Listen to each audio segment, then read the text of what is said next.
नमस्कार दोस्तों, आप सभी का हमारे YouTube चैनल में हार्दिक स्वागत है। प्रश्न दिख रहा है 350 मीटर लंबी ट्रेन 72 किलोमीटर प्रति घंटा की चाल से एक पुल 1.1/4 मिनट में पार करती है।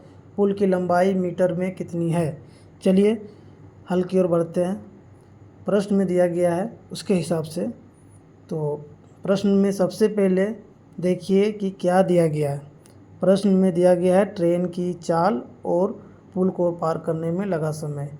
तो चलिए, ट्रेन की चाल बराबर 72 किलोमीटर प्रति घंटा, ये लिख चुका हूँ। अब देखिए, किलोमीटर प्रति घंटा को मीटर पर सेकेंड में बदल लेना होगा, क्योंकि हमें पुल की लंबाई मीटर में निकालनी है। तो मीटर प्रति सेकेंड में बदलने के लिए 5/18 से गुना करते हैं। ठीक है, ये नियम है। 18 चौक 72, 4 पचे 20 मीटर प्रति सेकेंड ट्रेन की चाल हुई। ठीक है, अब देखिए, फिर देखिए कि पुल को पार करने में लगा समय। ठीक है, पुल को पार करने में लगा समय हमारा दिया हुआ है 1.1/4। उसे भी लिख लेते हैं। पुल को पार करने में लगा समय। देखिए दोस्तों, यहाँ पर समय 1.1/4 मिनट में है।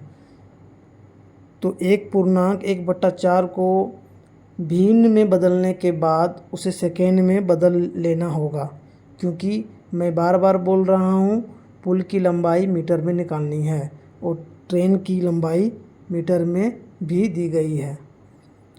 तो इसे भिन्न में बदलेंगे, चाहे कम 4 और 1 5/4 मिनट हुआ। मिनट को सेकेंड में बदलने के लिए 60 से गुना करना होगा।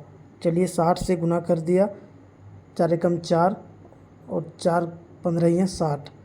ठीक है, 15 पछे 75। ये समय जो मिनट में था वो सेकेंड में चेंज हो चुका है। मतलब पुल को पार करने में लगा समय 75 सेकेंड है। फिर हमें निकालनी है पुल की लंबाई। तो पुल की लंबाई को मान लेते हैं।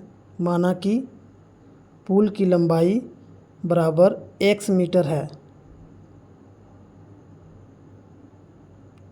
ठीक है, पुल की लंबाई निकालनी है, वो दिया नहीं गया है, इसीलिए उसे मैंने x माना। उसके बाद चली गई कुल दूरी।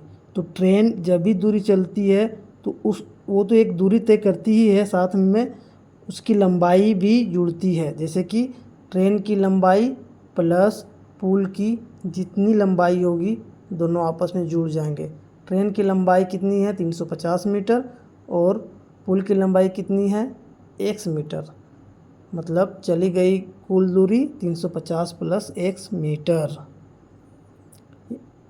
अब उसके बाद हम लोग आएंगे एक सूत्र पर। सूत्र यह है, समय बराबर दूरी बटा चाल होता है।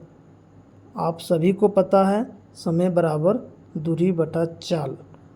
तो दूरी हमें मिल चुका है और साथ में समय प्रश्न में दिया गया है। ठीक है, चलिए दूरी कितना हो गया? 350 प्लस x मीटर।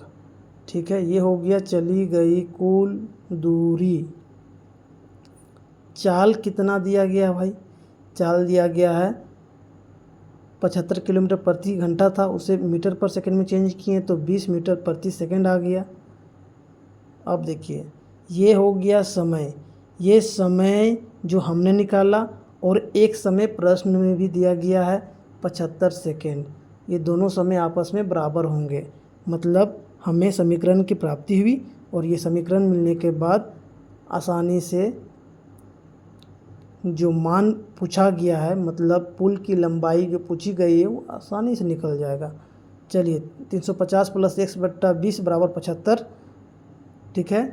और जब 20 बराबर के उधर जाएगा तो मल्टीप्लिकेशन में जाएगा क्योंकि इधर डिवीजन में है। उसके बाद चलिए x को इधर ही रहने देते हैं, 350 को उधर कर देते हैं, उससे पहले मल्टीप्लाई कर लें, ठीक है। 2 पचे 10 का 0 हाथ में 1, 2 सते 14 और 1 15, 1500 आया। 350 जब उधर जाएगा तो माइनस हो गया, ठीक है। चलिए 1500 में 350 माइनस होगा, तो आप देख सकते हैं कि 0 में 0 माइनस हुआ तो 0, ये सब। उसके बाद फिर 10 में 5 गया तो 5, और 13 में से 14 में से 3 गया तो 11, ये हो गया 1150। अतः x क्या माने थे हम लोग, x माने थे पुल की लंबाई, ठीक है। तो अतः पुल की लंबाई बराबर x मीटर, और x का मान कितना निकला 1150, मतलब 1150 मीटर पुल की लंबाई हुआ। धन्यवाद दोस्तों, इसी तरह सपोर्ट करते रहें, आपका सपोर्ट ही हमारे मेहनत को आगे लेकर जाएगा। सपोर्ट करते रहें दोस्तों, धन्यवाद।